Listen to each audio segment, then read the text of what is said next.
The following is a conversation with Brendan Valentine, currently lead project manager and strategist for Airlock, which is a part of Spacestation Gaming.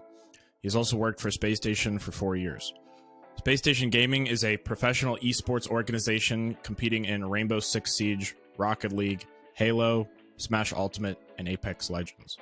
Airlock is an arm of Spacestation that focuses on building quality events and live production experiences for their audiences. I hope you enjoyed this episode of the Competent Content Podcast, and a special thanks to Brendan Valentine for this conversation.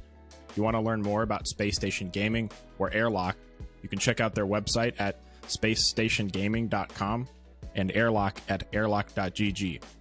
And you can follow Brendan at VALORYZE on Twitter. Thank you, and enjoy the episode. All right, well, I guess we can go ahead and get started. I guess if you just want to do like a little background of like your name, what you are, what you do, where you kind of come from, all that kind of stuff in kind of the esports industry, or your background. You can go as far back as you want, or more like recent things. Just kind of give a rundown. Cool. Yeah, I'll try to keep it brief. I'm Brendan Valentine. Most recently, I'm lead project manager and strategist for Airlock, Spacestation Gaming, our events and live production arm, which has been a cool new adventure. I've been working at Space Station for about 4 years now this month, which is crazy. And I've been a student the whole time, and I don't recommend it, but if you can pull it off, it's worth it. But yeah, I joined Space Station in, I think, my sophomore year of college. Wow. I was probably, I think, one of the first 7 or 8 employees at Space Station Gaming. We were super, super small then. Very chaotic all over the place in a fun startup way. And I came on to do originally brand consulting for a toothbrush company they had partnered with, and we were running the Instagram and marketing for this toothbrush brand, which was kind of a wild challenge and fun project for a while. We even planned out like a whole Instagram grid where all the thumbnails overlapped and it looked like one complete piece when you looked at the grid, which was fun. Yeah. But we ended up parting ways with them, and then I got brought over to Space Station Gaming, where I worked on some partnership sales, and I spent most of my time on community management, planning events, working with our creators to do streams, working on all kinds of other just marketing initiatives we had, and trying to make sure that we're building a fan base, but also taking care of them at the same time and managing that relationship effectively, which is a hard thing to do in esports sometimes, in really any industry, truly. But from there, that went kind of well, and I got to build our community team, which was cool. I got to bring some people on and go bigger and go harder, and we got into hosting events. And from there, we kind of realized that events and tournaments could be an opportunity to diversify. Obviously, any good esports team these days is diversifying outside of just having teams and videos on YouTube. It's not going to cut it anymore. So as I was going into my first year of graduate school, we're like, hey, let's start a company. Why not? So we kind of went into it very ballsy, just bold, and trying to figure out how can we make events unique? How can we do it different? And the initial vision was really just, how can we put on events that really connect with the communities they're for? And then how do they also feel much more curated and personal for the people that you're partnering with to do it? So we tried to partner with creators in a way that wasn't, hey, we have this event and we want you to play in it.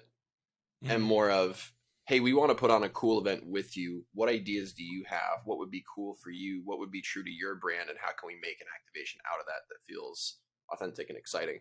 And since then, we've had a really successful first year. We got to do an event at TwitchCon. We got to do it live, which was really cool. We built a MOBA in Minecraft. And then we had a month-long Twitch Rivals League of that afterwards. Yeah, really, really cool project. And actually yesterday we wrapped our project for Halo and HCS, doing a $25,000 Halo tournament using a live studio environment with cameras and casters in person. We'd never done that before. We'd only ever done online. Boy, was that a ride. We've been working on that since August, so it was really exciting to see it happen. But yeah, that's my short story. I went to college for marketing and strategic communications, so I kind of jumped into esports hoping to do stuff like that, working with brands, working with communities. And now I'm kind of leading the charge on the strategy for brand and marketing for an event company and our client services. Cool. So kind of a fun question I had. Speaking of, like, you know, you just had the Halo event. You guys wrapped it up yesterday. The Spartan Snowdown. That's what it was called, right? Yeah. Have you ever gotten to wear the Space Station Halo armor? No. We got that a decent amount of time after I left Utah. I moved out of Utah year and a half or so ago. Truth be told, I don't want to wear it. It, Oh, really? it looks Okay. it looks like I would get sick, so but... hot. It's so cool. I think it's one of the coolest things we've ever done. I'm comfortable in my own clothes because Okay, cool. once you put it on, so quickly you can become like the guy who wears the suit, and then anytime. Okay. Because we Like, hey, needed you're the someone guy. tall enough, right? Like Yeah. if you were too short, it wouldn't fit right. So Sure. I respectfully steered clear. I was like, I got stuff to do. I can't do that. It would be cool to do it once for sure, but I get a little claustrophobic and stuff like that. I don't know if I'd love it. Cool. Yeah, that was just a fun question. I was thinking of. I was like, do they just like let people that work there be like, hey, can I put on the suit, take a selfie or something? Funny like, story, actually. For a few of our Halo events, actually, we had the brother of one of our graphic designers wear it. He didn't even work with Space Station, but he was just the right height and super excited about it.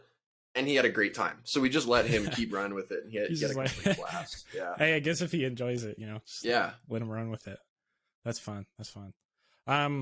So Space Station's kind of really big in the Halo space, but guess with like your role doing like community engagement, management, kind of stuff like that, and not like what you've done before, events, and kind of doing things now. Outside of like the Halo event you guys just run, what else are you guys doing in terms of like your other games? Are you guys more focusing on just like Halo for right now, or what's the? I mean, it's an interesting time for teams, right? Because the competitive scene isn't enough to grow an org. It isn't enough to grow a successful fan base. You got to have more than that. So I think especially now more than ever, we're doubling down on really investing in the scenes that we're in and becoming tight with them and building those close-knit community relationships like we are with Halo. And nowadays more than ever for an esports team, right? It's important to be in the right games to grow, but you also need to not be burning $100,000-$200,000 a month just to do it and see no ROI. Not to say that's what we're doing, but a lot of teams are doing that. Like Valorant right now is a big money burn for a lot of people because of how inflated those salaries are. So for us, like we have our eyes on games that we would like to get into, but we're smart enough to wait till we have the proper capital to do it, or at least make sure we have it allocated wisely. So for us this year, it's all about it's events, it's community, a lot more behind the scenes content. Like just today, we threw up a recap video of behind the scenes of what it was like to run that Spartan Snowdown, stuff we haven't done before that really brings the fan base into who we are, who the staff are, what it's like to do this job. Because I think not many people get that perspective from big esports teams. Like they'll post some BTS highlight reels. That's usually about it. It's been really cool to see our videographers or editors or graphic designers build their own little subset of an SSG fan base because people love their work so much. And they just want to get to know them. Like Jared has done a good job. Yeah, I love that. So I love it. Yeah. For this year, I think in the next couple of years, that's what's really big for us is like get into the games we want to be in, but also make sure that we're really taking care of the ones that we are in. Because far too many teams expand their team roster to 8, 9, 10. And then only the top 2 or 3 get posted about, thought about, and everything else is neglected because they don't have the resources to take care of all of those communities and build truly meaningful relationships with the fans that follow those teams. And it ends up being, in my opinion, not a super great investment, right? Like, yeah, you might be break even. Yeah, it might be great to be in that league, but if you're not tight with the fans, if you're not monetizing that relationship, and if you're not making it feel like it's worth it to the people following you, why do it? If they don't feel like you care about the scene, it's going to show. The fans can read that. And I think that's a huge reason that us as a smaller org consistently outsell people at HCS events, consistently get told that we're one of the best orgs in the game because we take a different route. We're here to be y'all's friends. We are fans just like everybody else.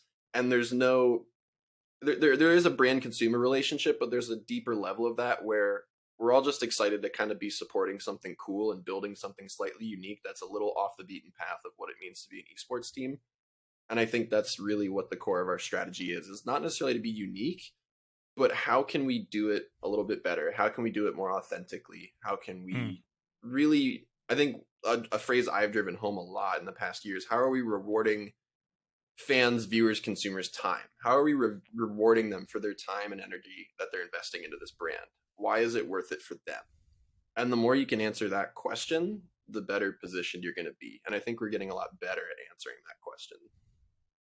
Yeah, I definitely agree with that. I think it's like esports has that kind of unique thing where like the people that are watching and participating, like including the audience, usually like plays the games. They follow the players. Like religiously, and sure that happens like in under other sports, but like who knows in the audience, some of them might be just as good as some of the players, so like they get really like invested into that, and they kind of look for that like that authenticity, like you said, that relationship. That I definitely think when I've looked at Halo stuff, is I'm not as an avid follower of HCS, but like I'm learning to. I'm new to Halo. And yeah, but like when I look at it, I recognize Space Station. I see the content they put out, and I'm like, this is not what other people do. This is cool. Like this is like personable, and it feels like you get back to kind of like the core of that. We're just a bunch of gamers at the end of the day that are looking for a community to kind of like surround yourself around. So I appreciate that. I think a lot of people spend a lot of time trying to figure out what their fans want rather than just being a fan themselves and thinking through it. Like that was a big thing with our Snowdown Halo event this weekend, is we set the goal of like as minimal be right back screens as we can and just roll funny, unique Robot Chicken style sketches and Red versus Blue style stuff and videos that we made. I mean, I think we made like 50 plus shorts just to run in the in-between time of that broadcast, and people loved it. And that, like I said, rewarding people's time, right? Don't make them sit through a fucking countdown on a screen. Make some funny videos with inside jokes, things that tap into the community, things that people know about, running memes, and leverage that. And the response was overwhelmingly positive. It meant the world to us because we weren't sure how it would land. You know, some people are like, yo, F this, like get back to the games. But I think that's a good example. There's always some haters. Yeah. If you care and you're a fan of the scene, you will know what to do because you will know the jokes, you'll know the memes, you'll know the culture, and you can create from that. Not everything needs to be a fancy 3D animated hype reel. Sometimes it just needs to be authentic and funny, and that'll hit 10 times better. Yeah, like the kind of, I guess that is both quality and quality, but quality over quantity, like not focusing too much on the production aspect of all. It has to look crisp and clean, and just like at the end of the day, like some of the most successful streamers or orgs are just like, you know, the players personally. It's not over the top, and sure, but it's still fun to do stuff like that, have kind of that production to it. But yeah, and it all depends on how you define quality too. You know, you can have the nicest filmed and edited video out there, but it can still be tone deaf. You know, some of the videos people loved best on that broadcast were like super low effort, us staff fucking around in Halo Forge, just coming up with a weird thing and making an edit, and people dig it. Like it doesn't have to be hyper 4K, hype real fancy cuts. Like I think defining what quality is important, and sometimes it means thoughtful content, not necessarily like highly produced, even though you want to shoot for both at all times. Yeah, that's fun. All right, I guess moving on, what are some of your favorite esports and why? It's tough. I'm an interesting esports fan where for me I almost have to like enjoy playing the game to get behind it. Yeah. And even then I've never been into sports. I'm like the weird kid who like never got into any sports. I don't watch the NFL or the NBA or anything. I can appreciate it. Like I'll go to games and all, but when it comes to esports, I think my favorite for a long time, not so much recently, was Rainbow Six, especially because we played in that. Rainbow Six Siege was a game I played on launch day. Getting to work at Spacestation Gaming when we won the world championship was like a surreal moment. That must have been a good feeling. That was a really rare opportunity that even if you work in esports, you don't often get, is to be on the world championship team for an esports league. And that was really, really, really cool. I got to be there in person when we won US Nationals in Vegas before that. So Rainbow Six Siege was big for me for a while because it was a game I really loved. I think Rocket League is doing it better than pretty much anyone else in the game, though. They crank viewership. They have a strong international audience, which is hard to do. Like Call of Duty is a big franchise league and has really failed to effectively leverage an international audience in any way. Rocket League is pulling that off in a way few other people are. And there's no franchise fees. It's the most watchable esport in the world. No other game can you sit down a non-gamer and they'll know exactly what the fuck is going on. That's a good point. Within the first 5 minutes. Because it's just soccer. It's just fucking soccer. Point. That's a very good point. And I think Rocket League of all games has the highest potential ceiling, aside from maybe Riot. Riot's a different breed. But Rocket League in particular, I think has the most potential to go mainstream because it's watchable above all else. Like a non-gamer can't sit down and watch LCS and know what's happening. They can't watch Valorant and know what's happening. Watching Overwatch, even if you play it, is still a clusterfuck because there's so many particle effects and shields and ability. Like it's chaos. There's a lot of stuff on the screen. Yeah. Rocket League doesn't do that. and the That's a good point. viewership they pull is already beating out multi-million-dollar franchise leagues. And there's no entry fee other than having a team and doing marketing. I think RLCS is doing exceptional. I love watching Rocket League. It's tense, it's exciting, the matches are quick, so you get that instant gratification of like, oh, that game's down, like let's roll it again, rather than like a drawn out 45 50-minute round of a game or something like that you can get in other places. So Rainbow Six and Rocket League are high on the list for me. Call of Duty used to be my favorite. I got into esports when I went to MLG Anaheim 2017. I hate to admit it, I love Call of Duty. The CDL, the franchising, it killed it for me. Can't be a fan anymore.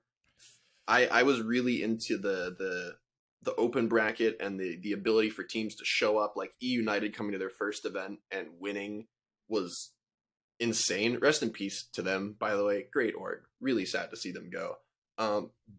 But I think Call of Duty for me died when it became the franchise league. I'd gone to a few events and it was always really exciting to see what random teams would show up and win and kick the pro team's ass. That's always fun. The underdog. Yeah. I went to CDL Worlds this past summer in California. It was good. It was fun to watch, but when it's the same franchise teams and there's not as much, I don't know what I'm looking for is the word, but there's less upsets, right? It's the same teams that are franchised with the same players that you've been watching for the past 6 years. Like, yeah, they're fun, good games, but there's not much variety. I think Halo's really great. I really enjoyed getting into Halo this past year. I'd never really played it or gotten into it previous to Space Station diving into it. A lot needs to change for Halo, but I think it's a really good esport and it's fun to watch because as far as FPSs go, I think it's easier to understand. The long time to kill gives inexperienced viewers the time to comprehend what's actually happening, whereas a Call of Duty match, like people are dead before you even know they're looking at them. Yeah, kind of thing. It's really fast. Yeah. Slow time to kill helps a lot with readability for first-person shooters, and the very basic like red versus blue helps people understand what's happening. I think it's a good viewing experience, and Esports Engine's done a good job. That's my take. It's slightly biased because it's the games we're in. The last one I'll say is I think Apex this year really stepped it up for what it means to be a Battle Royale broadcast, the command center, and being able to watch each team's POV. Mm-hmm. Game changer. That made it infinitely better to watch because I could not stand watching Apex before that because it's like, is our team even alive? Like, are they still in the game? No one fucking knows. Gosh, BR sounds so hard. Like, dude, how do you do that? Especially with like something like Warzone or something, it's 150 people or like, I don't know, how 50 squads or something. Like, it's ridiculous. But yeah, I've heard a lot of good stuff about Apex and them stepping it up. They've really crushed it. I think I struggle to watch a lot of other esports because working in the industry and now especially working in events and broadcast, if it's like not well formatted or there's something wrong with it, it's upsetting. I can't enjoy it. It's the same way if you take a film class and learn about film production, you can never watch movies the same way. Yeah, I agree with that so much too. I get so picky about quality. Like if I'm watching a movie at home and I'm watching it through other means, and I'm like, no, I need to I want to watch it at higher quality. Can I plug my computer in rather than streaming it over whatever? It's like even just learning about what goes into film editing. Like I almost can't enjoy half the Marvel movies anymore because I'm like green screen, like bad VFX. Like it's painful. Yeah. And the same applies to esports broadcasting though in tournaments. Is like once you've worked on the back end, it's so much harder to just kind of take it at face value and think it's cool. And not to say that they aren't entertaining or they're not good, but it's made me, I guess, pickier in what I enjoy because I much more appreciate when they do it really well. So yeah, I'd say Apex, Rocket League, and Halo are really great. Rainbow Six is still really great. It's just lost a bit of the hype and the mainstream awesomeness. I feel like it's not quite as relevant these days, but they've always done a great job, especially on their stages. Like the world's invitational stages setups they always did were gorgeous. Yeah, I always find it interesting how I feel like gaming and esports is so different from traditional entertainment in sports where if anything, I don't know if the NFL or whatever's technically growing. I don't really know those numbers, but obviously it's not dying in North America, but you could say some games, obviously the hype goes up and there's always a plateau and then it starts to go down. The viewership goes down and maybe it kind of hits a base point, and unless they change something, it goes back up.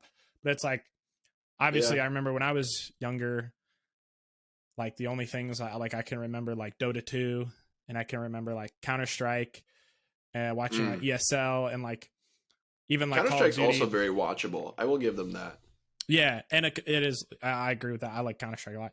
But if you look at like, I don't know, but I've heard people talk about Counter Strike in North America is obviously like Different. way lower in viewership now, and it's moved on Yeah. to kind of like it's really popular. I think in like Europe and Russia, Big and that, time. over there. Even It's kind of South the same thing with America Overwatch. still, Yeah, Overwatch 2 is like, or now with Overwatch 2, it's like I think it's kind of had a rebound, but like Overwatch now is like lower in North America, but it's huge in Asia. It's huge in Asia. Oh yeah. Oh yeah. And so I don't know if you've ever kind of like thought about that, but like how, like you're kind of talking about like teams looking elsewhere, but like, is there any kind of thing you've noticed of like how a team can stay relevant, or like, is it something to based off of the players, or like now people, a lot of teams will sign like creators, you know, even if they're not, or like kind of personalities, or I don't know, just kind of anything like that. If you have any kind of insight as like why stuff like that happens, or yeah, I any think thoughts? a I don't know lot if of that was a teams clear now question, are but kind of. It sounds like you're asking how teams can really build a strong following or community. yeah, sure, Yeah? sure. Yeah, that's kind of where I'm Okay. going with that. Yeah. Or maybe how they do it wrong. But I think a lot of teams are now learning you can't buy that. Right? I think the best way to characterize it is we just watched Luminosity say goodbye to XQC, right? Yeah, yeah. What the fuck did he do for them? You know, I like don't. absolutely Most people didn't even know. I nothing. think that he was with They were, Luminosity. yeah. It's the best example of what we see a lot of times in esports. It's like, oh, if we sign this team or if we sign this creator, we're going to be set. Like, we'll be tapping into this community. It's like, no, you will exist in that community. But that doesn't mean that they're going to give a shit. And I'm not here to toot anyone's own horn, but I think that's a good example of, this is a good example of how we did Halo, where we got into Halo and then we really got into Halo, right? We did Halo specific merch. We signed the creators. We did events. We did tournaments. Like there was a community survey out this year that said like, oh, what was like Halo community moment of the year? And one of our tournaments for Halo was up there because people were so passionate about it. That meant the world. You see a lot of teams that get into scenes and all they do is they sign a team, maybe a few creators from that game, and that's it. And then maybe they'll throw a couple tournaments with sponsor money that's left over from their budget for the year. You know, the Lexus so-and-so 50K Invitational or Doritos or whatever, right? Yeah. But that's about it, right? Like, aside from those few things, a lot of teams don't do much more, right? Sign the team, sign the creators, maybe do some events. And that's about it. And I think it goes so much deeper where if you really want to succeed, you have to learn what matters to these communities. What are the memes? Who are the people that are relevant? What are the running jokes? What kind of social media content do those communities like to consume and why? You got to understand truly how to cater to them. And then you got to either create products or create content or create moments that connect with that community, whether it's doing stuff through your Discord and having activities or activations for them to do, or putting out content with the creators or players or stuff like that. Like, people are doing the things, but it seems like oftentimes there's not a ton of strategy behind it. You see a lot of esports teams doing very similar stuff and not finding great success. I think there's a lot of good ideas out there, like this, like the subscriber like loyalty programs with Cloud9 Stratus or Liquid Plus. Like, I think those are really cool. I don't know how successful they are, but it seems like they're doing a good job making those valuable for the people.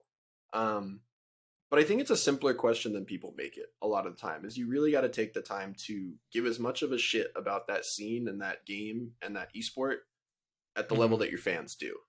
And it's hard to do that. It takes time. It takes research. It's not as simple as just like sitting down and doing it. Sometimes you have to hire people who specifically possess that knowledge. But I think that's what it comes down to, is you can't treat all esports equally. If you do the same community building strategy for each game that you're in, it's probably not going to succeed very well, because each community has different ways of doing things, different things they like, different kinds of humor. It really varies. Like, Valorant, for example, is much more competitively oriented in terms of like the content people consume. It's a lot of like tips and tricks. Here's this clip I hit. Here's how to hold this site.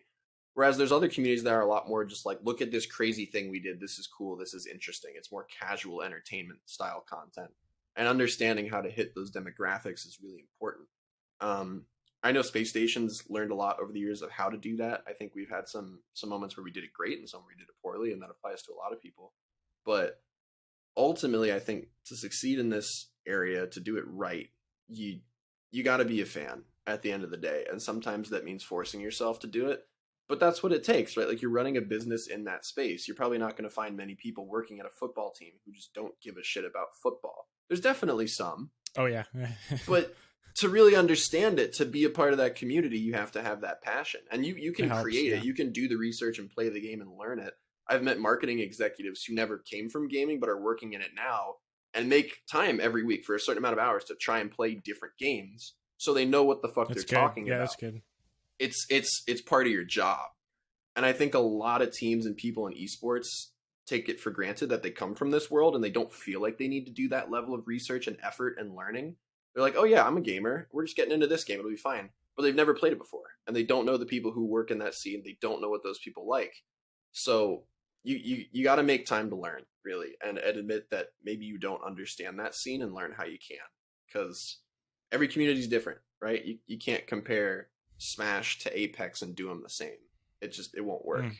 So yeah, I think that's where a lot of teams trip up, right? There's not a big staff roster, but they want to get into all the games, and it's hard to effectively hit each of them the way you want to. Sometimes it's just a staffing thing or a time thing. If you need to get content out and put posts up and work with players, like, sometimes there's not enough time in the day. Mm-hmm. But then you got to make the time. you gotta give time for your staff to do that or whatever, because fans can smell bullshit a mile away. That is what it comes down to. Get a good intern. Seriously, yeah. I think, like, Sentinels, for example, did an excellent job with that in Valorant over the past year. The little memes, the image posts, the graphics, like, it was very simple. They weren't going crazy. Sentinels has a small staff roster. I love the memes. Yeah. Especially I don't know if you saw the thing recently, but with Shazam, but yep. That was, and then I saw the other teams and I was like, oh my God, what is going on? This is crazy. Yeah. That's a perfect example. I think the guy who led a lot of that, Zach, he works at 100 Thieves Socials now, but really, really smart, right? It wasn't crazy. It wasn't over the top. It wasn't 50-minute documentaries. Sometimes it was a single PNG image and a caption, but they knew what the fuck they were posting. They knew it would hit. So I've always, like, wondered, like, why esports is, like, as an industry, is so raw, and I feel like I've had a hard time, like, separating myself, because obviously, like, I'm a student. Besides, like, me wanting to, like, work in esports and work in gaming, you know, at the end of the day, I also am looking for a job when I graduate. There's a lot more opportunities at, like, an advertising agency or a creative agency or a bigger company, etc. But, like, obviously, I've always wondered, like, I see people on social media, especially within esports, the teams, the organizations that are very, like, I don't want to, maybe it's not the right term, but, like, edgy, or just they say something that is, like, obviously I feel like another employer would be like, why are you posting this or whatever? But I feel like it's so weird that it's like, I even see people who are working for big organizations say things, and I'm like, that's fine. Okay. And I think it's cool because, like, it's, like, authentic and it's personable and it's who they really are. And I don't know if you have kind of any experience of that personally, but I don't know. Like, I guess when you were working at Space Station, has anybody ever been like, let's look at this guy's social media, and as long as it isn't, like, super crazy, but if it's not, like, also too filtered, if that makes any sense, like, what do you think in about terms that? of, like, a hiring process, you mean? Yeah, sure. But, like, I just mean, like, if somebody was, like, I don't know, just posting stuff that's, like, oddly, like, I don't want to say, like, sexual or something, but like, or just as, like, maybe, like, a little too on the edgy point, was making fun of things or whatever. But, like, some orgs or whatever, I'll see them, like, say, or even, like, casters or analysts, they'll make, like, a joke, and it's a joke and it's funny. But I'm like, you know, I feel like if I were to apply to work at, like, a Fortune 500 company, they'd be like, hey, you can't, like, say stuff like that publicly and work for us. I don't know if you get what I mean. But I think it's because, depending on the industry, you have different things that qualify you as a respectable brand. And I think in a lot of traditional industries, a lot of people are afraid to say things that would come off as offensive or controversial because of the demographic they serve, right? It all comes back to the audience. If your audience likes that stuff, lean into it. Not in a way that's going to damage your brand or hurt people's feelings or actually say something problematic or harmful, obviously. But there's a lot of room for good tongue-in-cheek content. And I think what it comes down to is, in a lot of traditional stuff, people don't want tongue-in-cheek, right? Like, you don't want your health insurance company making jokes about stuff like that, right? You don't want that's a good point. you don't want Apple being tongue in cheek about your privacy or your data. But in esports, it's gamers. We're a bunch of shitheads who make jokes and we say dumb shit. Like I've even been playing Mario Kart with classmates of mine recently. And being a gamer, like if I get hit with a blue shell or whatever, and she goes around and be like, "Oh fuck me," like shit. Blah, blah. I hate the blue shell, bro. Yeah, I hate the blue shell so and they'll much. turn to me and they're like, "What's wrong with you?" Like I'm like, "It's just gamer words, dude. Like you don't understand. Like it is what it is. Like I'm not mad at any of you." And it's a culture thing, right? Yeah. Like people read it differently, and if you know your audience, you know how to leverage that. Like we had a really goofy skit I didn't see coming for our Halo broadcast yesterday. There was a running joke that a certain player, and I think it came from him actually in the Halo community, like drinks his own pee or something. I don't know how it started. But we had a sketch where some guy was about to drink lemonade and had his name on it, so like so and so's lemonade, and he's like, I think that's his, like, and says piss, but we cut it off after the P, and that's the end of the sketch. And people lost their minds over it. They thought it was like the funniest fucking thing they've ever seen. And it's a big company making a pee joke. You know what I mean? Like at the end of the day, that's all it is. It's just toilet humor. But depending on the audience you serve that content to, the response is going to be infinitely different, right? You change the demographic by 10 to 20 years older, and they'd probably get really pissed. So it works in gaming because they know the demographic they're feeding is really where it comes down to. Because it's not going to work for everyone, and there's a lot of companies where it won't work for them because it's not their brand identity. It's not cool or funny to be edgy. It just makes you look unprofessional. But in gaming, I think there's a lot more room for being traditionally unprofessional. And I think specifically in esports, because you're trying to build a personality, I guess, for lack of a better word. These brands have personalities. Yeah. But you don't see the same thing with even like broader gaming companies. Like Activision Blizzard isn't making risky tongue-in-cheek jokes on their Twitter.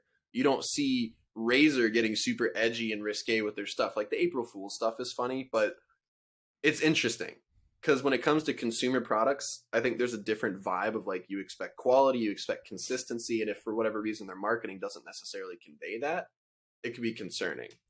But for esports teams, you just need to be cool and not have shitty merch, and usually you're good. You know, like as long as the teams are winning and the content's solid, people are with it. And the funnier and edgier you are, the better.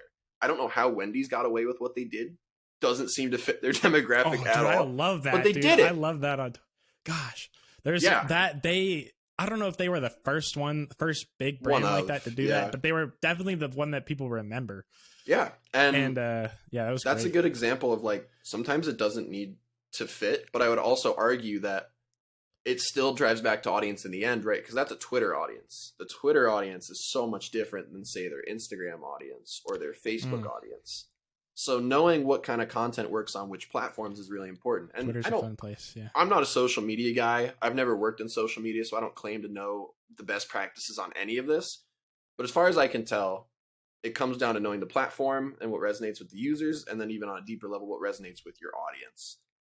And in gaming and esports, it seems to be haha funny pee joke or other dumb shit like that, because that's just the humor that exists in our world, you know? Can I quote that? Haha funny pee joke. That was great. Yeah, that's a good point.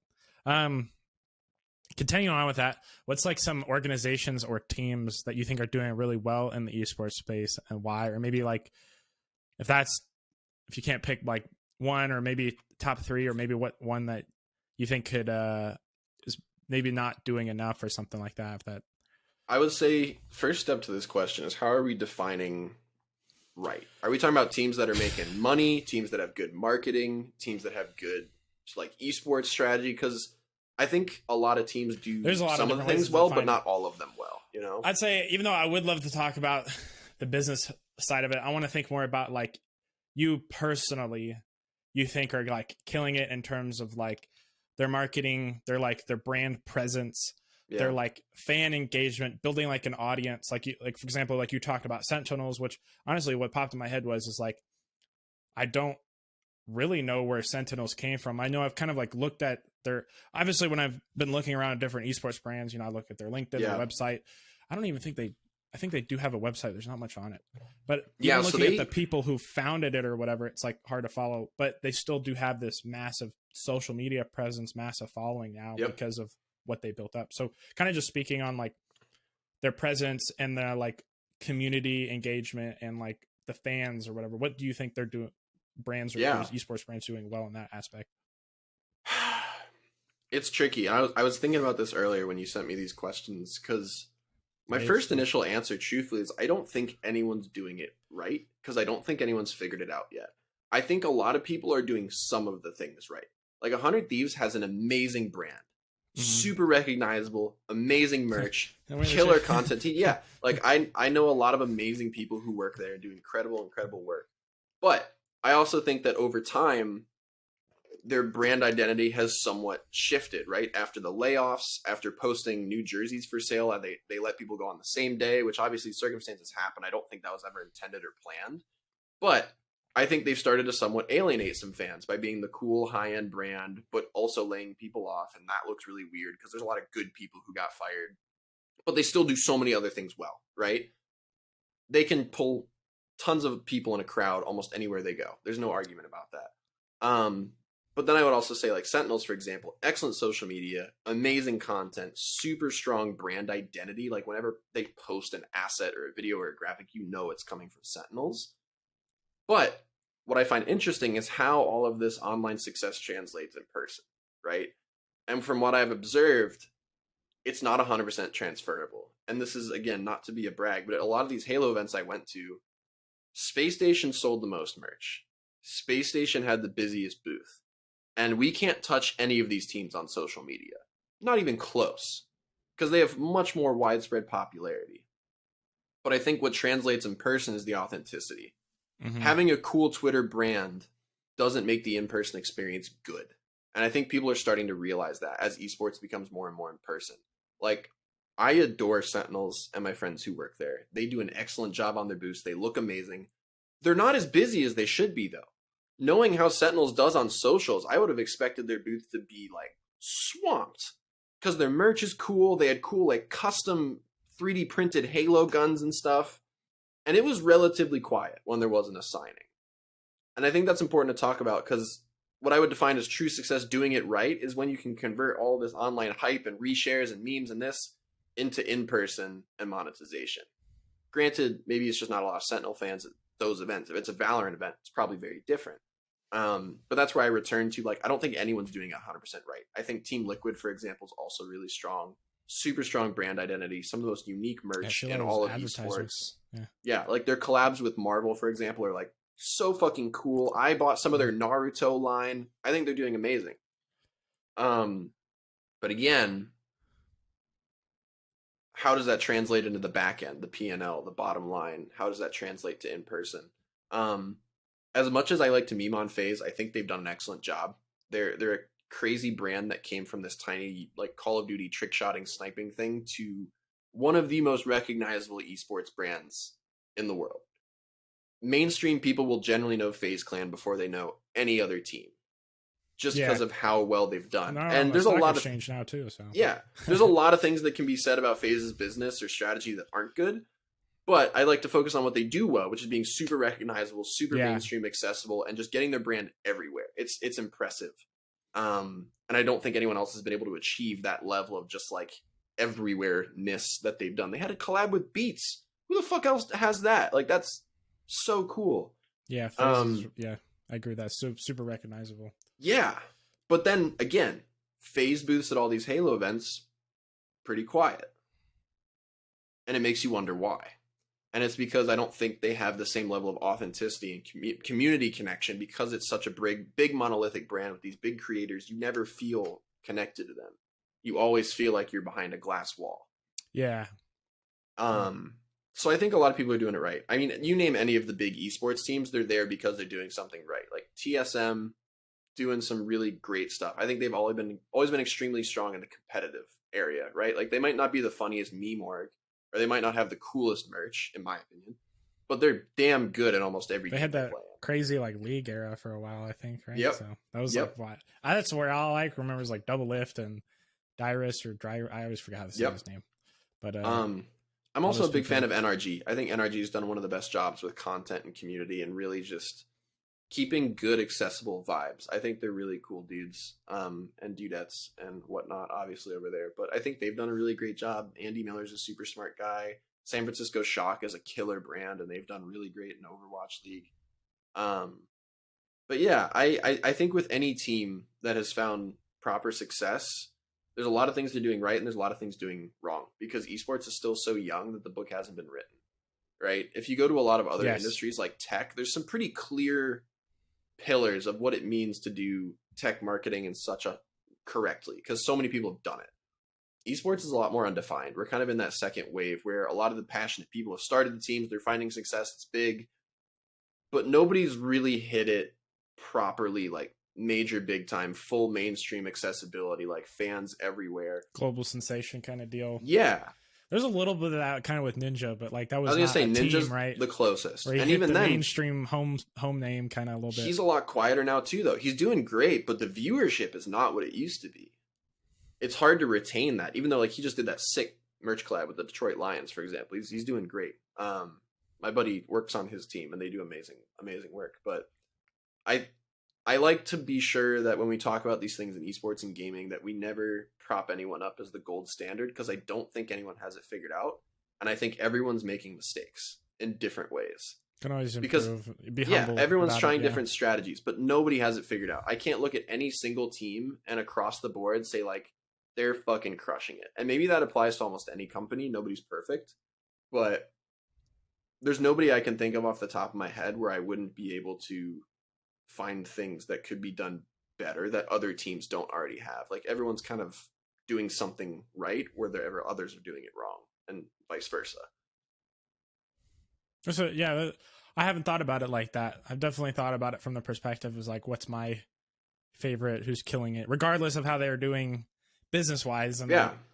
but yeah, that's a good way to think that. But yeah, some teams I appreciate their social presence or their in person presence or just like the fans. Yeah. Or and that's whatever partially it what is. builds a brand identity, right? Like if you're just hardcore competitive and that's your demographic, like cool, run with it. You know, Sentinels basically only posted about Valorant for like a year, and it was a massive success. That's great. But it also silos them. A lot of eggs in one basket, right? So Yeah, it could be fragile. Yeah. there's give and take to all of that. And granted, that all goes into defining your brand identity, and some of it is intentional. But I think the ones I named are doing a really good job. 100 Thieves is undeniable. Team Liquid's undeniable. I think G2 is also great, aside from the Carlos weirdness. But I think they've done a really cool job of being an EU org that's also really present in NA. Not a lot of people have been able to do that split region thing. Like Gen G has tried to do NA and Asia, and they've done it pretty well. But I think they're doing a lot better in Asia than they're doing in NA. Yeah, that's true. There's a lot of like Navi and those kind of like CS League, like kind of orgs, Valorant orgs that are just in Europe or even now South America, Central America, that are just like people don't know here. Anyway, that was a long answer, but I hope that was a good answer. You gave me a lot to think about, just kind of re-evaluate my perspective on it. So being that you've done a lot of work in events, you know, touching on the Spartan Snowdown event you guys just did, kind of like the planning that goes into that. Where did you draw like inspiration from that? Do you pay attention to any of those like kind of like creator events that's kind of been a big thing? Like, you know, we had things like the Creator Clash or like Ludwig's game show, XQC's game show. There's all these like kind of companies, like you talked about Airlock, that, you know, that kind of stuff. Like it's becoming this thing now where you're talking about like bringing that physical in-person presence from like the online. Even talking about FaZe, even though they're this massive, you know, recognizable brand, they were not the didn't have the biggest presence at the Halo event. So like, how does that kind of work? I guess like kind of maybe touching on this event that you guys just run, like how do you do that? Yeah, I mean, anyone who wants to succeed should be researching everyone else who does what they do and taking notes. We watch tons of different broadcasts and events and link that in our like Slack of like, oh, I love this bit of this broadcast or this feature that they did or this specific piece of content. Because that's how you win, is you take bits and pieces from people who are doing it right and try to mix it together in something unique and do it well. Like a good example with our Snowdown is the whole idea of like as minimal be right back screens as we can. Because we sat down and we looked at a lot of Halo broadcasts in particular and other ones. And it fucking sucks when you have like these great games and analysts and they're like, cool, watch a 10-minute countdown. Like, that sucks. What a way to guarantee viewer exodus from your stream. Nobody wants to sit and watch that if at best they're going to mute it and do something else. And if you're in person, it's even more annoying. So we're like, how could we alleviate that? Like, how much content could we create to cram into that dead air and create a show, like a proper show that people want to watch? And that was kind of our guiding light for that. It's like, how can we make this as entertaining as possible and reward viewers for their time? And that's kind of how it manifested. I can't take any credit. Our content team, Pookie, and those guys came up with this idea to do like this new station-y vibe with all these videos. So I definitely can't take credit for doing that. But it's a lot of planning and it's a lot of research. If you're just building your own vision and running into a wall head first without looking around, you're probably not going to get super far. But I think people will find a lot more success if you can humbly admit, A, what you're doing shitty, what you're doing wrong, where the fuck ups are, and fix them. But then furthermore, look at the people who are doing it better and learn from them. The biggest thing you can do to stunt your own growth is not learn and not admit that you do things poorly. So many people miss out on growth and success because there's pride in the way. They can't admit that they suck at something.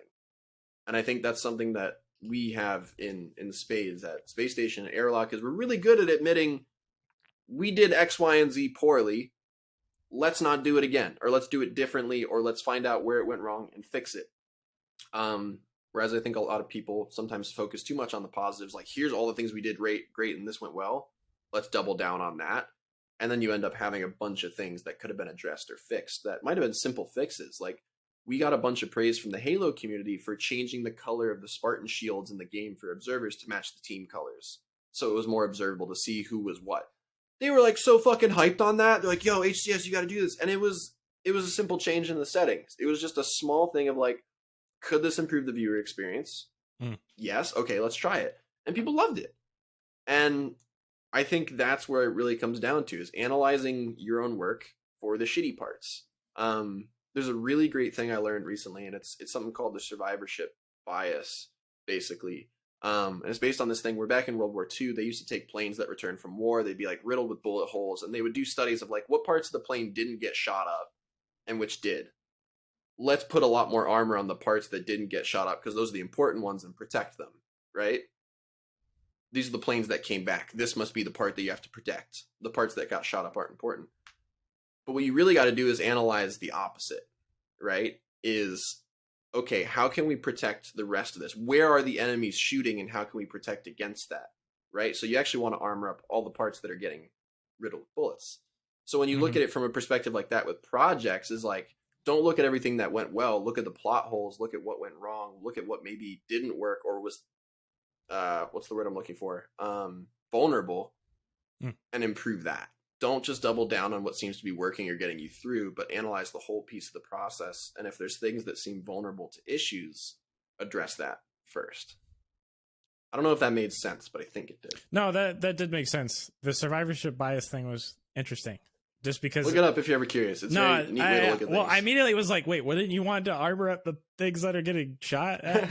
It was like, it doesn't make sense to me, but I'm definitely gonna look that up.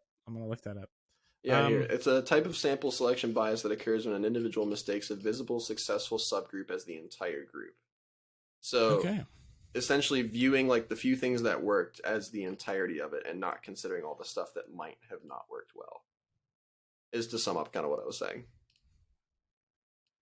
Yeah, I feel like knowing what we know now, that doesn't sound like the best plan of attack.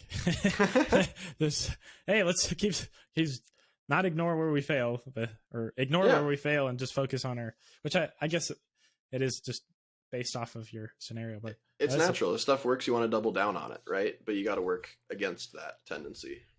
Yeah. So, what advice would you give to somebody like myself?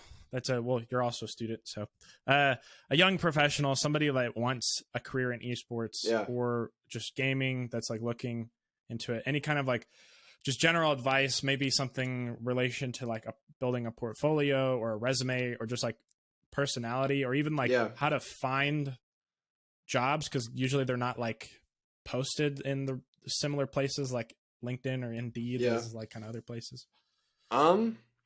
That's a big question. It's very That loaded. was a big but question. the first thing I would say is don't start in esports. Go work somewhere else. Work in a different industry, whether it's an agency or something else, or tech, or if you want to do, graphic design, go work at a creative house. Don't fucking start here. Because a lot of esports companies don't have proper onboarding, HR, processes. Like, everyone's still kind of figuring it out. And even the ones that do have it mostly figured out, still not perfect. Yeah. Go build your experience somewhere else. Don't fucking start here. I did that. I don't regret it, but it sucked. I will say that. Grinding unpaid and random gigs with esports was like really shitty. No one should do that. If you go work elsewhere and build up a portfolio or a strong resume or projects you've worked on, you're way more likely to get work here, especially if you're a gamer, because you understand the culture already and you have real skills. The biggest thing people fail at is like reaching out to people like myself or teams, being like, oh, I'm looking for my first job in esports, blah, blah, blah, blah, blah. We don't want to hire these people. We want to hire people with skills who we don't have to train. Yeah, and there's nothing wrong with it. It's the right thing to do if you want to work in this space, but it's a really tough space to get your start. Yes, and you'll get a lot more valuable experience elsewhere with companies that have proper HR and systems, and you'll learn how to work across different departments, manage projects, budgets, whatever it is you're doing. You'll get exposure to all the same stuff that you will in esports. The work's not different. Marketing in esports, you're doing different stuff, but it operationally isn't that much different than marketing somewhere else. Yeah.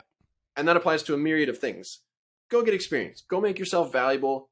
Then come to esports. Especially now, as companies are getting more and more built up and serious, they're not going to hire inexperienced applicants. If you've done that, if you've done step one, you have a decent resume, you've got a few years of work under your belt, then is really the networking piece. Find people who do similar work that you want to do, or maybe a few years down the road, like a few roles above what you want to do. Guarantee you, every time, if you're a student, here's the hack. Reach out to people and say, hey, I'm a student at so-and-so studying this. I'm really hoping to work in a role like yours one day. Could I get 30 minutes of your time to just ask you about what it's like to do your job and how you got there? Most of the time, people will say yes. Even people you thought never would. Don't ask for a job. Don't ask for their hiring. Don't fucking ask them for anything. Just express interest in their knowledge and their journey and ask them valuable questions about how you can learn from them. People are way more receptive to that. I randomly did that with Andy Miller, who owns NRG and all that. And I got to talk to him. We had a whole phone call because I wasn't asking him for anything. And he was just down to talk about people love to talk about themselves. Yeah. Do that. People love talking about themselves. Just make time to talk to people. Ask them for information. Don't ask them for favors is the best way I can put it. Nobody's just going to hook you up with an interview because you're nice. Because guess what? 20 other people have asked for that. Get to know them. Get to know what they've done, how you can learn from it. And if it's genuine conversation and you're not a fucking weirdo, usually they're down to talk to you again sometime. And if you can follow up that call with an in-person experience, like you see them at an event or something, huge. Get the connection, cement it in person if you can. Huge. Because in esports, everything is digital. If you have the in-person connection, you're like way more likely to maintain that relationship and be able to make something out of it. Yeah, you're literally the, I don't know if I gave it credit in my DMs too, but you're literally the reason why I'm here right now also interviewing you, was because you got me to get in touch with Nabil at AOE.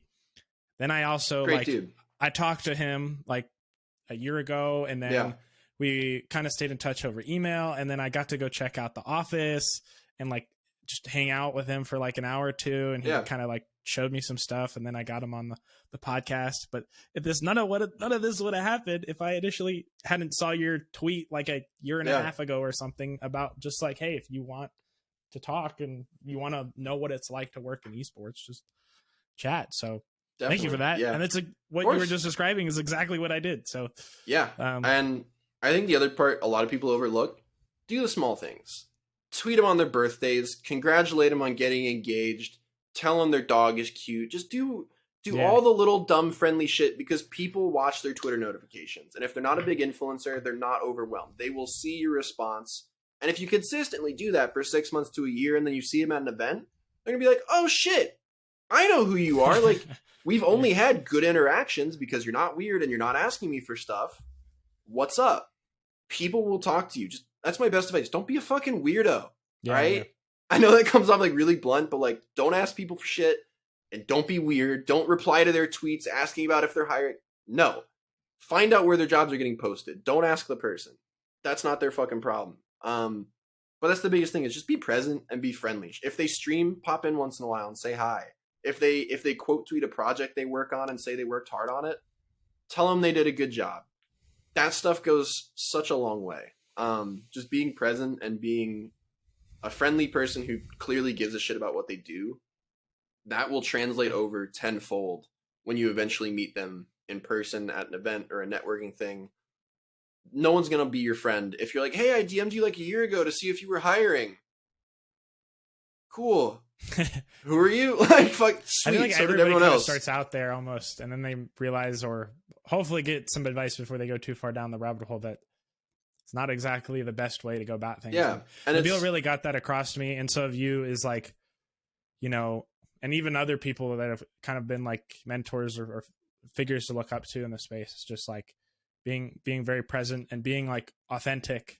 And the, you know, Nabil said he's got a good bullshit meter when somebody's just like, I want a job. It's very obvious. It's like, and sure, like, trust me, I would love to work there or work here, but like, that's not the reality of things. And also along the way, I just, you know, like meeting cool people and like talking and learning and and I think about it that way.